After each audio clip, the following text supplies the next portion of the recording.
Dua t'i kthehem pak fillimit të fjalës tuaj. Ky lloj refuzimi për t'ja bashkangjitur asaj odës qendrore edhe elementin e biznesit shqiptar, pa dashur shumë të hymë në politikë, po për të mbetur te kjo pikë, ishte sepse biznesi shqiptar atëherë u pa me një lloj nënçmimi, për shkak edhe të historikut, sepse nuk është se kishte një historik shumë të gjatë, apo realisht u pa edhe me një sy sfidues. Domethënë, nuk u morën në konsiderat, apo pati një lloj frike për potencialin që mund të posedonte pasaj biznesi shqiptar. Unë do t'i referohem disa statistikave, gjithnjë kam dëshirë të flas në bazë të numrave dhe të fakteve.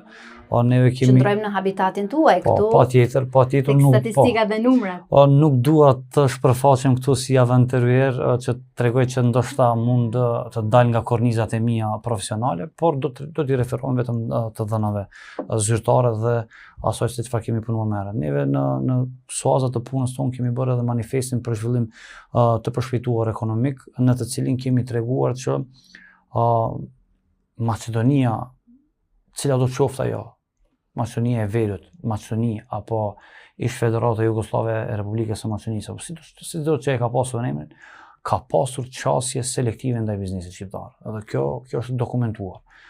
Ku e themi këtë?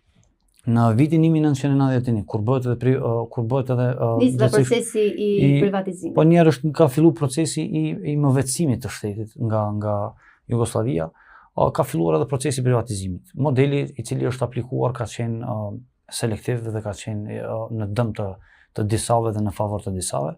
Statistika tregon që aso kohë ka pasur 1662 kompani apo gjithsesi subjekte të kapitalit shoqëror. Sa ka sot?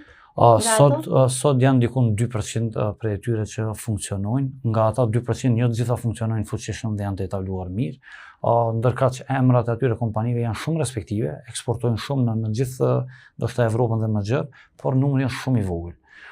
Ndërkaq kompanitë shqiptare apo sipërmarrësit shqiptar për kurreshtin tuaj dhe të shikuesve tuaj, do të tregoj që kanë trashëguar as pak, pra zero.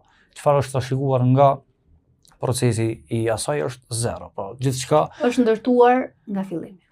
Çfarë do që kemi sot në katalogun top 100 të odës, ku i shohim top 100 kompanitë shqiptare të vendit, janë kompani të themeluara nga djersët, ndoshta unë këta dëshiroj shpesh ta them në planin figurativ, ndoshta zonjat, nënat dhe gratë atyre sipërmarrësve kanë shitur arin nga gishtat e tyre për të filluar diçka, apo dikush ka shitur edhe pasurinë e prindve për të filluar diçka, por ja që sot katalogu top 100 dhe analizën të cilën e kemi bërë ne tregon që kompanitë me rritje më të shpejtë dhe më të fuqishme dhe me shtrirje horizontale më të madhe janë kompanitë gjithsesi shqiptare, kompanitë anëtare të odës ekonomike të Maqedonisë Veriut Perëndimore,